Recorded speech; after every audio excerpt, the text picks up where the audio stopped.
Bom dia a todos. Bom dia. Nós vimos semana passada, quem lembra qual que foi a promessa? O reino dos céus. Essa é a recompensa, né? Prometido para nós o reino dos céus, para quem? Os humildes de coração, né? Nós vimos essa promessa que faz parte do Sermão do Monte, o versículo, a primeira bem-aventurança, o versículo 3. E nós já vimos também o versículo 8, 2 ou 3 domingos atrás. Bem-aventurados os limpos de coração, porque verão a Deus. E hoje nós vamos ver outra promessa, que é uma promessa de consolo, que é o versículo 4. Bem-aventurados os que choram, porque serão consolados. Os irmãos perceberam que a gente meio que estacionou no Sermão do Monte, né? Já há 3 ou 4 domingos que nós estamos falando de alguns versículos baseados no Sermão do Monte, porque no Sermão do Monte temos ali várias promessas que Jesus faz. E por isso que eu deixei para vocês a leitura diária para essa semana.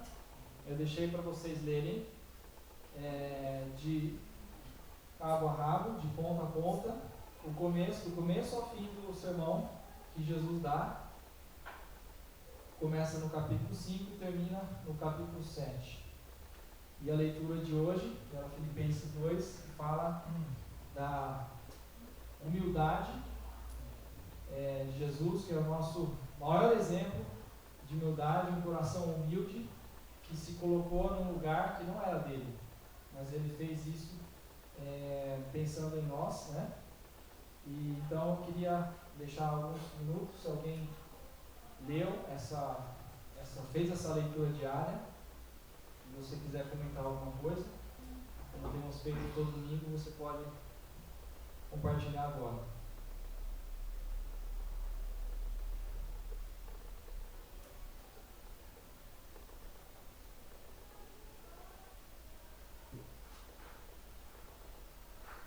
Acho que o Sermão do Monte, aqui das Bem-aventuranças, é um sermão maravilhoso. E eu tive o privilégio com a mamãe de estar no lugar onde foi dado esse sermão. E hoje tem uma igreja muito linda, com 8 partes octagonal, para ser as 8 bem-aventuranças. E ele olha diretamente no Mar da Galileia, bem onde Jesus deu. É muito comovente. Mas, para mim, o de domingo, hoje, Filipenses, que Paulo fala do esvaziamento de Jesus por causa de nós, são palavras mais comoventes da Bíblia para mim. São muito profundas essas palavras de Filipenses. Filipenses fala que ele se esvaziou, né? Ele assumiu a forma de servo, ele se fez homem. E nós vimos domingo passado que é necessário o esvaziamento para depois haver um enchimento. É preciso haver a humilhação para depois ocorrer a exaltação, né? Aquele que se humilha, a palavra de Deus diz, será exaltado. E não há espaço para a arrogância, não há espaço para os orgulhosos. E ali em Filipenses 2 nós lemos que Deus o exaltou de sobremaneira, colocou o seu nome acima de todo nome, né? E Jesus passou por isso, mas depois a recompensa veio. E sempre funciona assim, né? Na palavra de Deus nós vimos que precisa haver esses dois opostos, esse paradoxo. E nós vamos ver hoje que, da mesma forma, para a gente ser feliz, para a gente ser consolado, a gente tem que chorar. Você tem que chorar para você experimentar a felicidade. ver que existe esse paradoxo também nesse versículo de número 5 e Mateus 5. Desculpa, o versículo 4, né, de Mateus 5. Então nós vamos ver hoje a promessa de consolo. Bem-aventurados que choram, porque serão consolados.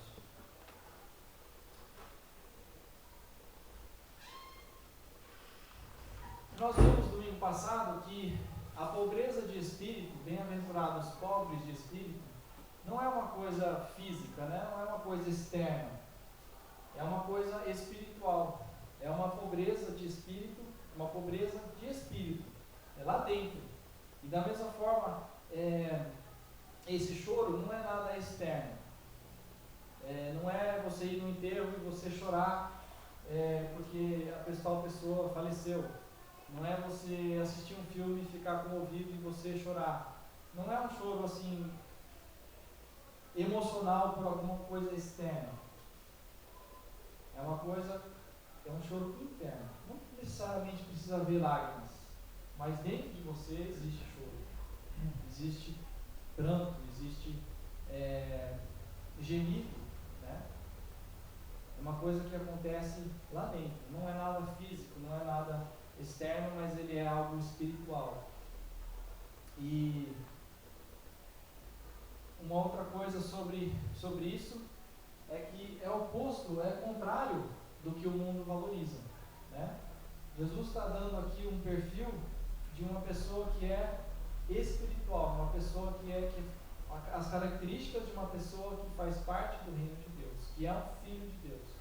E são todas características espirituais. E o homem do mundo, ele é o oposto disso.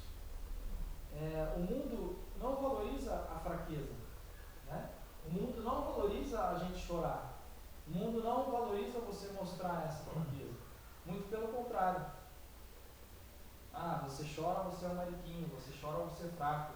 E você não pode chorar. E se você está passando por alguma dificuldade, você enche a cara porque isso vai passar, né?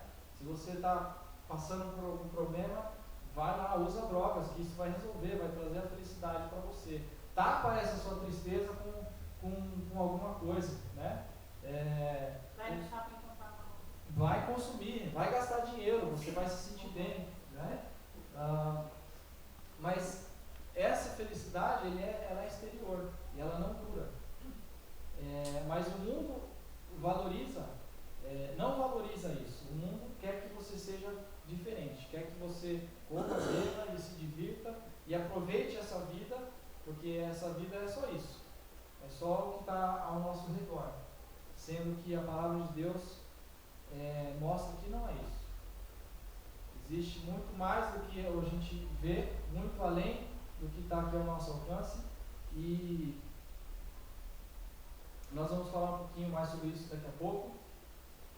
Uma outra coisa sobre esse versículo, ele é uma consciência correta do pecado. Você chorar é você estar consciente do conceito do pecado. Você sabe o que é o pecado, você sabe o que o pecado pode fazer e causar na sua vida, não só na sua vida, de quem está à sua volta, na sociedade. A gente vê tanta miséria, tanta pobreza, tanta coisa ruim, guerras, que é só a gente ligar no noticiário e a gente vai ver, é só notícia ruim. Isso tudo é consequência do pecado. E isso é tudo efeito da gente estar vivendo, consequência de um mundo pecaminoso.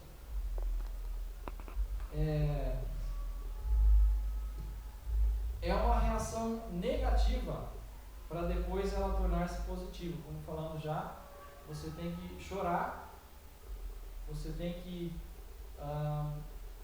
experimentar isso, se humilhar para depois ser exaltado, chorar para depois você experimentar a felicidade. E também, por exemplo, como nós vimos já no versículo da semana passada, e não é algo superficial, é algo íntimo, não é algo que acontece só externamente, não são só os seus olhos que derramam lágrimas, mas é lá dentro no seu íntimo, no seu coração, no seu espírito, na sua alma, que esse choro deve ocorrer e que deve existir. Ele pode se externalizar através de lágrimas, como também pode ser que não. Mas o importante é que isso aconteça lá dentro, no seu íntimo. Jesus, a palavra de Deus é bem clara quanto a isso. Por exemplo, lá em Mateus 22, em versículo 3 e 4, diz assim: fazei e guardai, pois, tudo quanto eles vos disserem, porém não os imiteis nas suas obras, porque dizem e não fazem. Atam fardos pesados e difíceis de carregar, e os põem sobre os ombros dos homens. Entretanto, eles mesmos nem com o dedo querem movê-los. Aqui está falando dos fariseus, e qual era o comportamento deles, né? E eles colocavam fardos pesados, eles eram legalistas, exigiam das pessoas, dos seus discípulos, uma certa conduta, mas eles mesmos não estavam dispostos a seguir aquilo. E eles eram falsos, porque eles mostravam uma certa religiosidade externa, mas internamente não existia a verdadeira religião. Internamente eles eram uma coisa, por fora demonstravam ser outra. Falavam, mas não seguiam o que falavam, né? Nós falamos ontem à noite com os jovens a importância da gente viver a vida prática cristã, não só falar, mas também viver.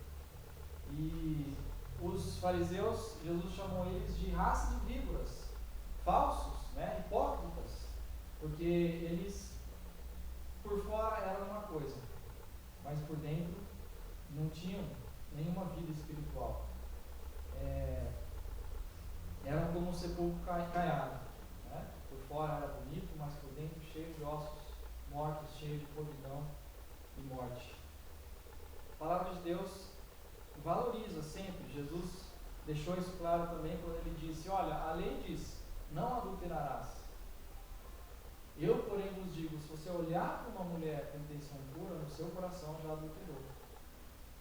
Então, o adultério é uma coisa que você faz, o assassinato é uma coisa que você faz e é exterior. As pessoas veem, o outro irmão sofre a consequência, mas o problema está muito mais embaixo, né? O problema não é só a prática daquilo. O problema está desde o momento quando na sua mente, no seu coração, você já começou a pensar essas coisas. Jesus mostrando que o problema está dentro de nós. O problema não está fora de nós, o problema vem lá de dentro. E é por isso que é lá dentro, no nosso espírito, que tem que ocorrer essa mudança. Essa transformação, essa humildade que lemos no versículo 3, esse choro que lemos no versículo 4, tem que ser algo que parte de dentro. Jesus disse que não é o que está de fora que nos contamina. Os fariseus criticavam os discípulos de Jesus porque eles não estavam lavando as mãos ao comer.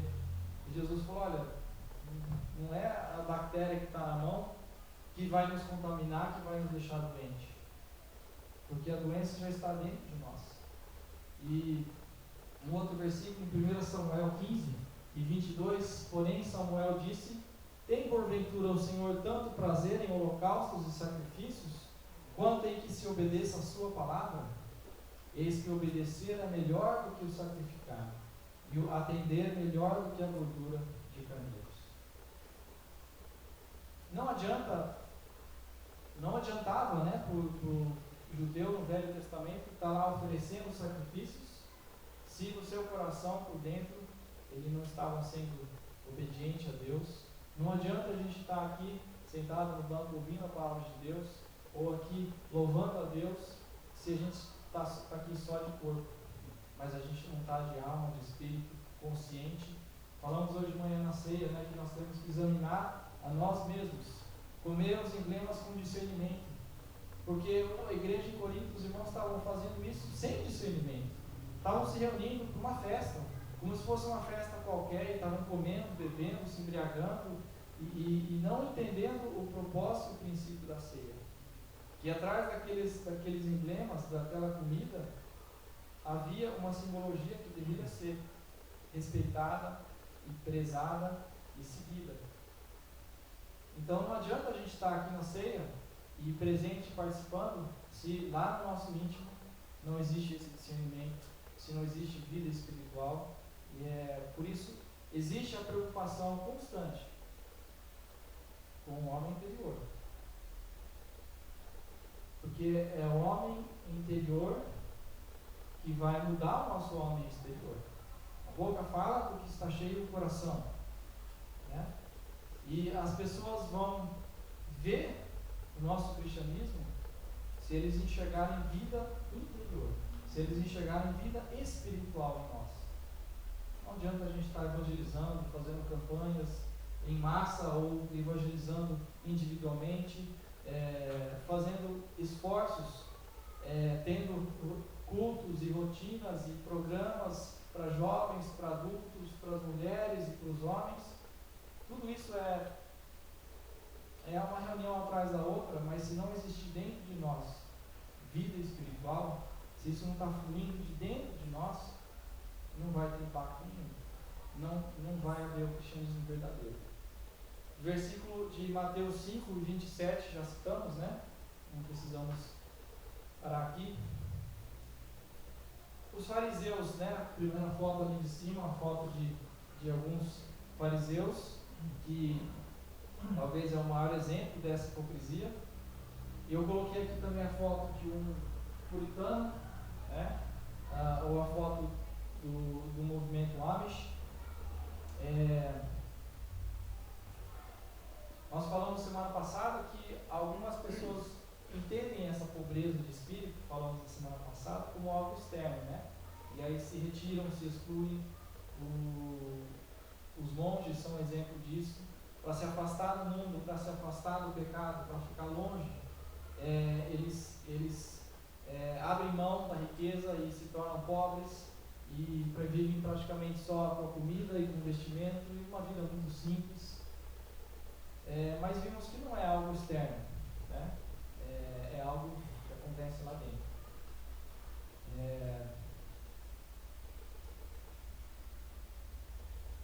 Vamos ver o maior exemplo de alguém que chorou, que viveu realmente esse choro interno, que é o próprio Senhor Jesus, né? Jesus é o maior exemplo para tudo. Semana passada vimos que o maior exemplo de humildade, Filipenses 2, ele se esvaziou, tomou uma forma de servo, e nós vamos ver aqui hoje também Jesus como o maior exemplo de alguém que viveu no seu íntimo essa vida de gemida, de choro, de contrito. Nós devemos sempre seguir a imagem, o exemplo de Jesus, né? Romanos 8, 29 diz: portanto, aquele que de antemão os conheceu, também os predestinou para serem conforme a imagem do seu Filho, igual a ele, imitando ele. Vocês já perceberam, não sei se já repararam, que em nenhum registro bíblico nós encontramos Jesus rindo. Encontramos Jesus dando gargalhada, não encontramos Jesus dando risada. É interessante observar isso, né? Nós vemos que Jesus chorou, Jesus se irou quando entrou no templo, viu aquele comércio todo, aquela deturpação do que deveria acontecer no templo, jogou tudo para o chão, né? Mandou todo mundo embora, expulsou. Jesus teve fome, a gente lê registros que Jesus teve sede, mas em nenhum lugar encontramos que Jesus riu. Por que será?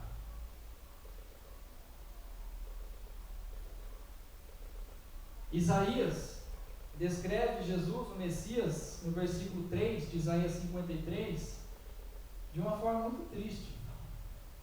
Descreve Jesus como um homem contrito, um homem abatido. Era desprezado e o mais rejeitado entre os homens, homem de dores e que sabe o que é padecer.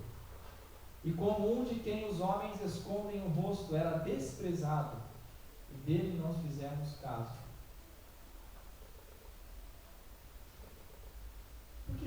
que Jesus era um homem assim? Ele foi contado como alguém aparentemente mais velho do que ele era. Olharam para Jesus, e enquanto Jesus tinha a idade dele por volta de uns 30 anos, sabe quantos anos deram para ele? Em determinado momento da vida dele? 50 anos. Olha lá em João 8,57, perguntaram-lhe, pois, os judeus: ainda não tens 50 anos, e você está falando que já viu Abraão? Como é que você pode falar que você viu Abraão, se você não tem nem 50 anos? Né? Então, eles poderiam ter falado 30 anos, mas deram 50 anos para ele, porque tudo indica que Jesus tinha uma aparência muito mais velha, né? E você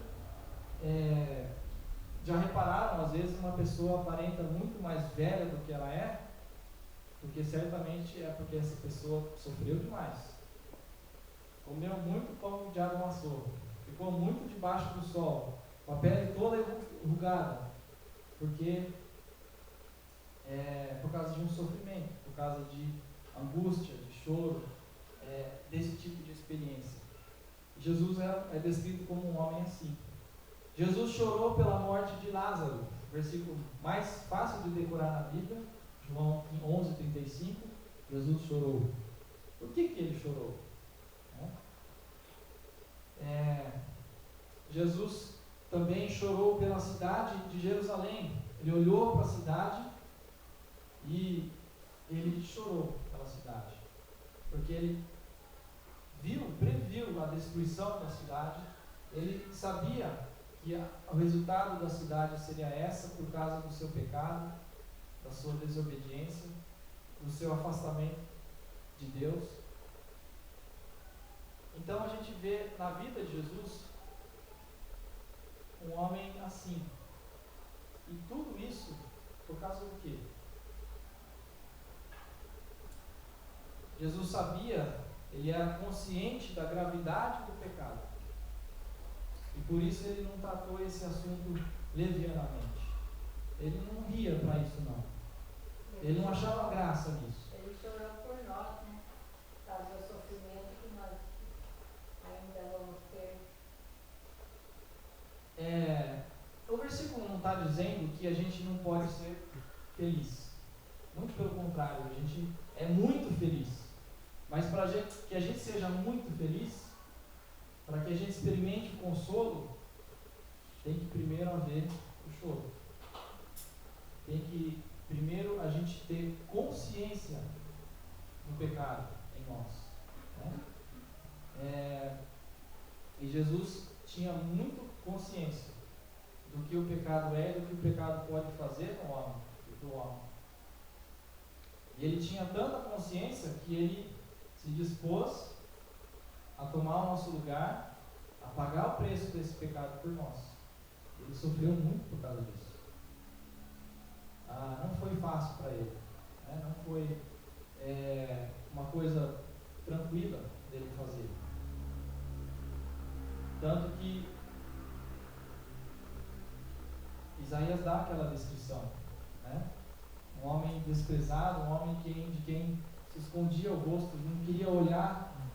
Difícil de assistir aquele filme, A Paixão de Cristo, né? Desde aquele momento que ele começa a ser açoitado, julgado pelos soldados romanos, e até a hora da sua crucificação, a gente vê um retrato, né? O diretor do filme conseguiu, de uma forma muito forte, talvez muito real também, mostrar quanto Jesus sofreu, quanto ele foi desfigurado por causa do pecado, por causa do nosso pecado. E então a gente vê também o exemplo de Paulo. Paulo falou: sede meus imitadores, como também eu sou de Cristo.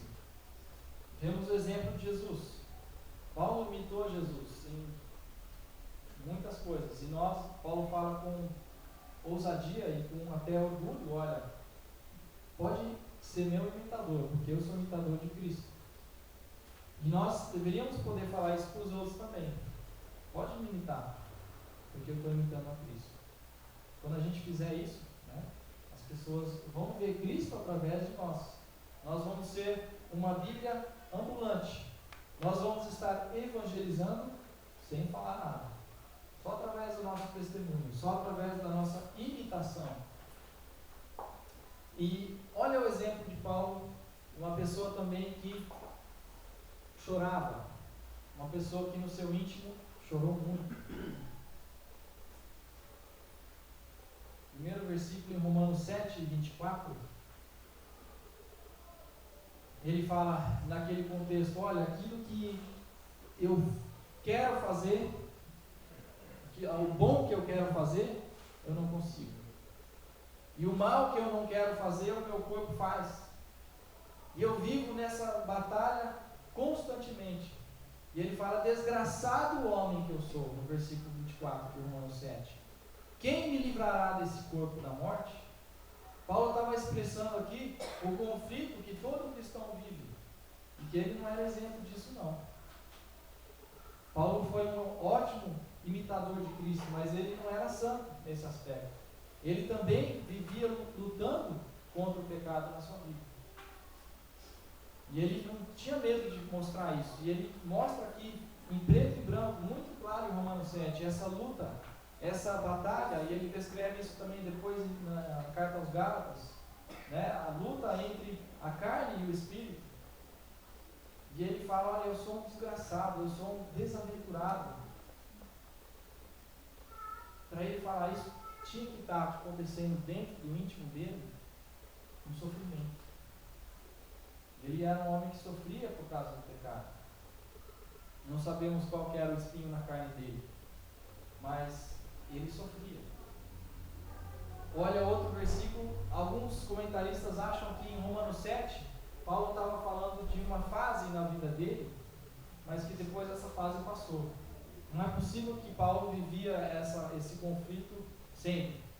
Um homem tão santo, tão perfeito. Mas a gente vê no versículo 8, no capítulo 8, depois, ele repete esse sofrimento, essa angústia. Ele fala, no versículo 23 de Romanos 8, não somente ela, mas também nós, que temos as primícias do Espírito, igualmente gememos, aonde? Por fora? Externamente? Não. No nosso íntimo. Aguardando a adoção de filhos, a redenção do nosso corpo. Paulo estava falando aqui da certeza, né, da ressurreição do corpo, da glorificação, e ele fala que ele aguardava isso. Ele aguardava isso gemendo no seu íntimo, porque ele queria tanto, porque ele experimentava essa angústia, a presença daquela velha natureza pecaminosa na vida dele, arrastando ele, segurando ele. Ele queria tanto ser promovido, experimentar o livramento por completo dessa condição, esperando a redenção do seu corpo, porque ele experimentava esse sofrimento. Em 2 Coríntios, ele de novo fala sobre isso, capítulo 5, versículo 2.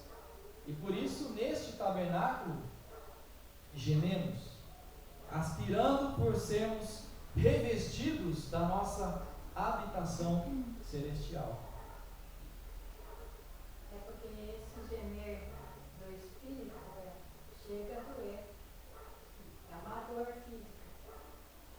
Sim. É uma dor, é um sofrimento, pode até ser, né, físico. O pecado nos afeta fisicamente. Ficamos doentes por causa disso. Ficamos emocionalmente perturbados por causa do pecado. É uma realidade. E a gente sofre, a gente chora, deve chorar por causa disso. E é bom quando a gente chora por causa disso. Porque isso mostra que nós estamos conscientes do pecado na nossa vida. Uma pessoa que está com o seu coração cauterizado, a palavra de Deus fala sobre isso, é uma pessoa que não sente mais o peso, a consequência do pecado. Aquilo já virou normal para ela. Já virou leviano. E daí? O que tem? E ela continua vivendo uma vida desvairada, no pecado, sendo que é tão anormal isso, que Jesus se dispôs a vir deixar o céu, deixar a bênção de Deus, a presença de Deus, vir para resolver isso. Não é normal, não podemos aceitar isso. É algo que tem que nos comover, tem que fazer a gente chorar, tem que fazer a gente sentir no nosso íntimo um gemido. É uma consciência do pecado e da sua gravidade. Aqui em 2 Coríntios 5, Paulo está falando sobre, de novo, a certeza da ressurreição, e ele fala de um tabernáculo. Ele está falando do nosso corpo, dando um exemplo, como se fosse um tabernáculo, um lugar onde a gente mora, né? A nossa alma e o nosso espírito, elas moram aqui, nesse corpo, nesse tabernáculo, nessa casa. Só que ele falou que ele aspira, ele geme esperando para sermos revestidos de uma nova habitação. Quando esse corpo não vai ser mais o mesmo, ele vai ser transformado, e nessa transformação, o pecado, o velho homem, a velha natureza vai ficar para trás. E aí nós vamos experimentar uma alegria completa, um livramento de uma vez por todas desse sofrimento. Vai ser uma habitação celestial e eterna. Eu não sei se vocês estão, por trás dessa frase, bem-aventurados que choram. Tem tudo isso, Estou tentando mostrar para vocês o que significa esse chorar. E através da vida de Jesus, de Paulo, nós podemos começar a entender isso. Então, para resumir, chorar significa ter uma consciência clara do pecado e entendendo o que o pecado causa em nossas vidas, na vida dos outros, na sociedade e principalmente para Deus, como isso afeta a Deus.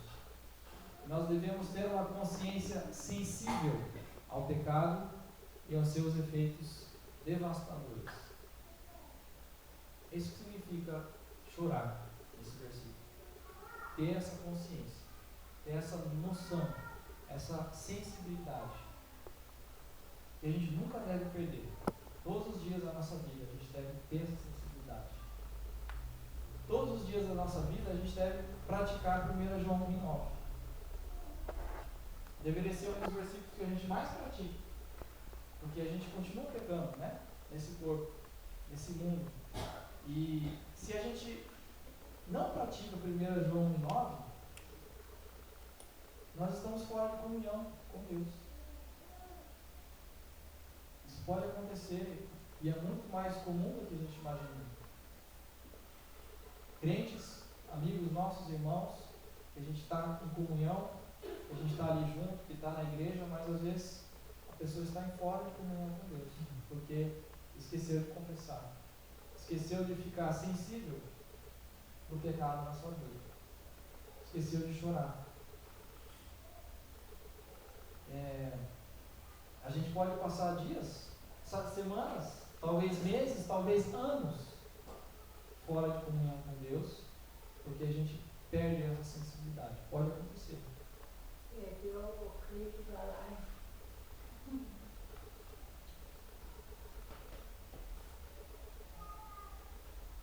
A felicidade que o mundo procura oferecer é uma felicidade externa. É uma felicidade que depende das circunstâncias, Por que depende das circunstâncias? Porque não existe internamente essa felicidade. Então não é algo que flui de dentro para fora. É algo superficial. Oi, Júlio. Engraçado que essa semana mesmo estava lá na empresa e tinha uma revista Quem lá na recepção, Aí quem estava na capa da revista? Xuxa. Aí estava assim, não sou feliz, por que será?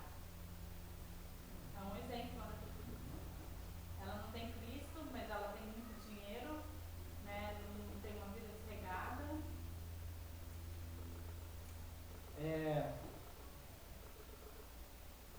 Realmente, o descrente, ele não pode dizer isso com autoridade. Eu sou feliz. Eu sei o que é ser feliz. Ele pode falar, eu estou feliz.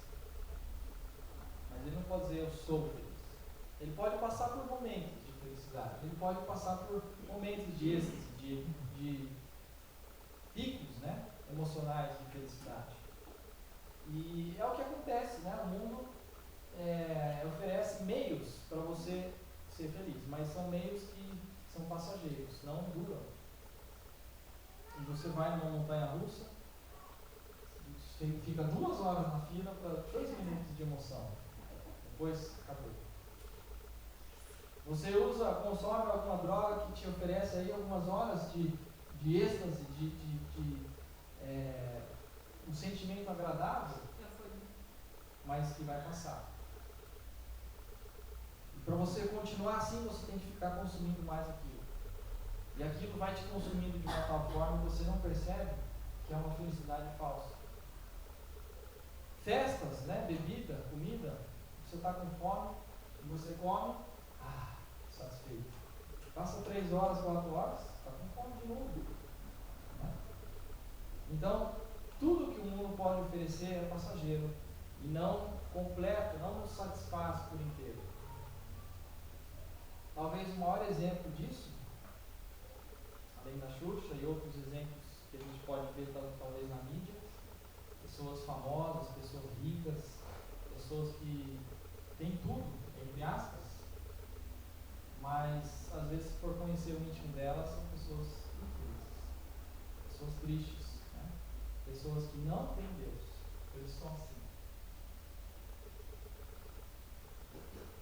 E as pessoas que têm Deus podem não ter um bom emprego, podem não ter muito dinheiro, podem não ter a melhor comida possível, podem não ter a melhor roupa possível.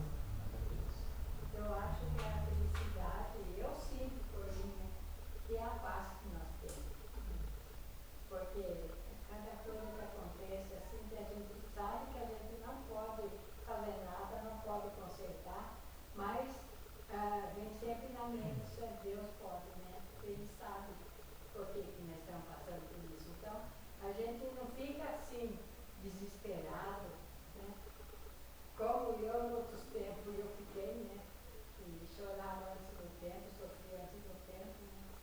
Mas agora eu estou mais calma e eu sei que todas as coisas vão chegar no seu lugar, né? Tenho certeza disso. Então, eu acho que isso é a felicidade. Essa certeza, né? Deus, essa convicção que a gente tem, ela é tão grande que ela supera qualquer problema que a gente está passando aqui nesse mundo, né? Mas tem um hino, né, que fala a paz, que eu sinto ele, não acho. Não é tudo e tudo, ele não é bem nenhum. O sofrimento que a gente está passando hoje nem se compara, a gente vai ver esse versículo, com a grandeza, com a beleza, com a glória que nós vamos experimentar no futuro, na eternidade, né? Então, quando a gente tem essa esperança, não depende do que está aqui, ao nosso redor, à nossa volta, porque é uma felicidade que está lá dentro. Romanos 5:1 fala que nós temos paz com Deus. A Dona Helena falou de paz, né? Nós somos justificados e temos, possuímos, nos pertence, é propriedade nossa, paz com Deus. Essa paz é a felicidade com Deus.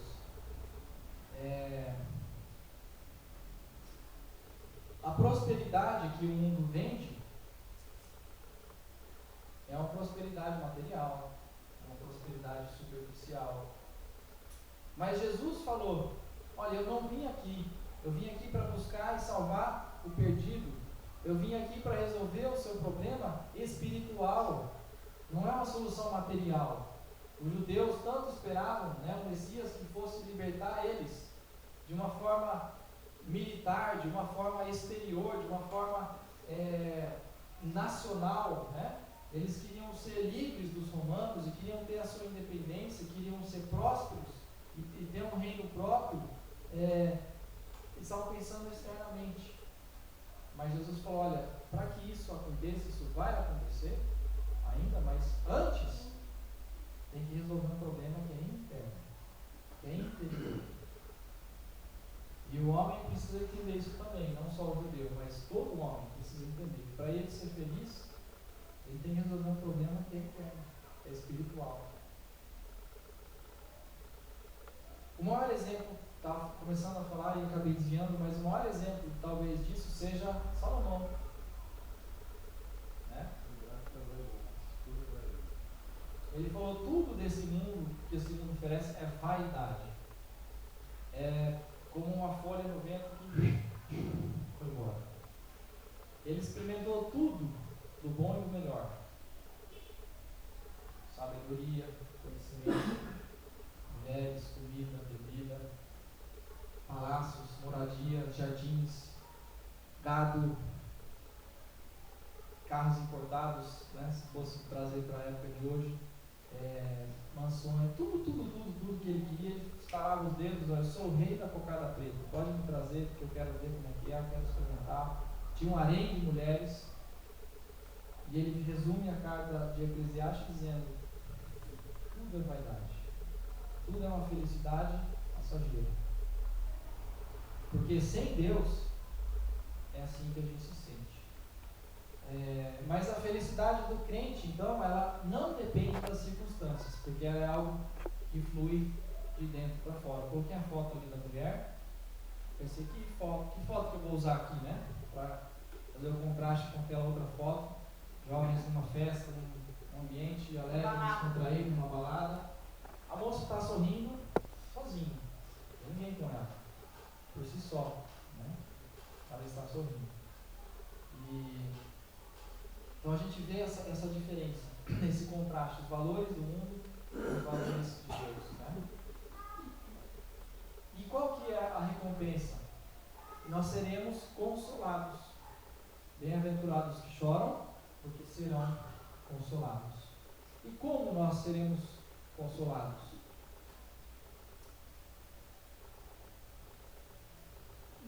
Primeiro, nós descobrimos a graça e a salvação em Jesus. Falamos que o primeiro passo para a pessoa receber a salvação e entender a graça de Deus, o primeiro passo é se humilhar. Ela tem que enxergar a necessidade que ela tem, enxergar a fraqueza que ela tem, e que ela por si só não consegue. E uma vez que ela dá esse primeiro passo, ela então abre uma porta para ela, abre um horizonte, e nesse horizonte a palavra de Deus apresenta Jesus como aquele que pode proporcionar aquilo. Então, da mesma forma, aquele que chora, a pessoa que chora é porque ela já tomou aquele passo, entendeu que ela precisa, que ela necessita de ajuda, e ela está enxergando a sua condição pecaminosa, está enxergando o pecado na sua vida, e está dizendo: eu preciso de ajuda. E aí a palavra de Deus apresenta Jesus como uma solução. Não apresenta comida, nem bebida, nem drogas, nem álcool, nem mulheres, nem nada que é desse mundo. É algo que vem de outro mundo, é algo que veio do céu. Jesus é o pão do céu que desceu, é a salvação, é o dom de Deus, é o presente de Deus que foi dado para nós. E a solução está nele. Domingo à noite, Gary falou sobre Jesus como o único caminho. Ele é a solução. Não há nenhum outro nome debaixo do céu para que importa que sejamos salvos, né? Atos 4:12. Ele é o meio, ele é o caminho, ele é a verdade, ele é a vida. Não tem outro meio. Não existe essa ideia de que todas as religiões levam a Deus. Não é verdade. Nós temos que entender que a salvação está numa pessoa. Não é nem numa ideia, não é nem uma filosofia. Não é... salvação está numa pessoa, em Jesus. É uma experiência pessoal com Jesus que nós temos acesso a Deus. Né? E pode ser que tem muita gente que está dentro de uma igreja cristã, dentro de uma igreja evangélica, seguindo doutrinas, aprendendo a palavra de Deus, mas não tem uma experiência pessoal com uma pessoa que é a pessoa do Senhor Jesus. Ele é o caminho. Ele é a solução. E é muito perigoso isso. Jesus falou, olha, muita gente fala, clama em meu nome, mas Jesus, não expulsamos demônios, não fizemos isso, não fizemos aquilo. Afasta de mim, não te conheço. Mateus 7, acho que é 7, né? Porque é possível a gente viver seguindo uma religião, sendo que a salvação não é uma religião, está numa pessoa, que é o Senhor Jesus. E é Jesus quem nos traz esse consolo, esse conforto. Nós cantamos aqui de manhã como é bom poder aos pés da cruz depositar a nossa ansiedade, os nossos problemas, as nossas aflições. Por que aos pés da cruz? Os pés da cruz é onde Jesus está. Então é em Jesus, na pessoa dele, que nós vamos receber esse conforto, esse direcionamento. Nós descobrimos que temos um advogado nos representando na presença de Deus e nos defendendo dos nossos pecados. Dessa forma que também somos consolados.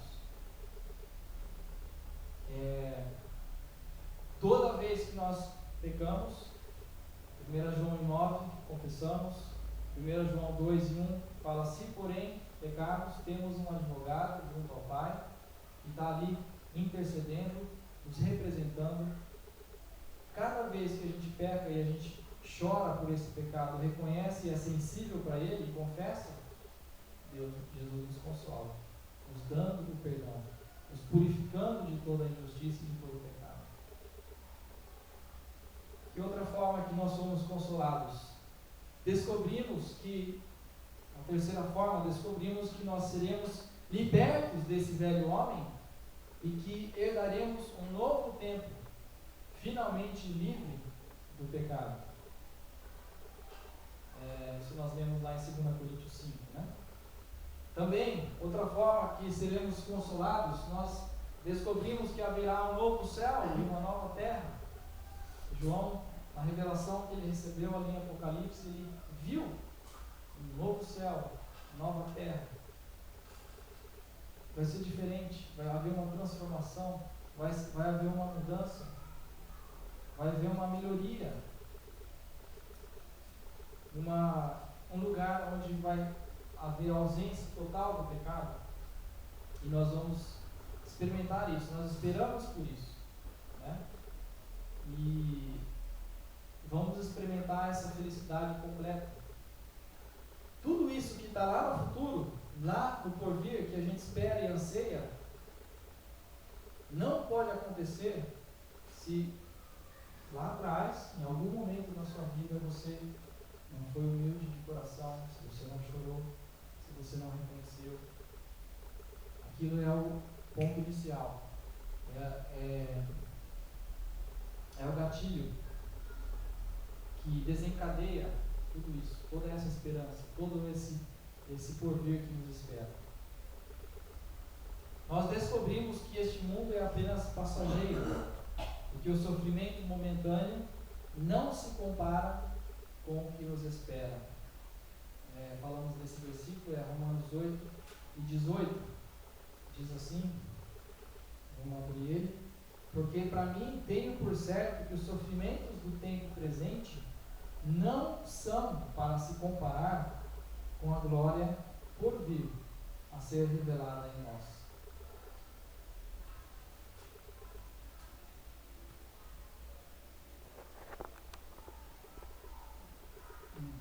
Esqueci de colocar a leitura diária para vocês essa semana.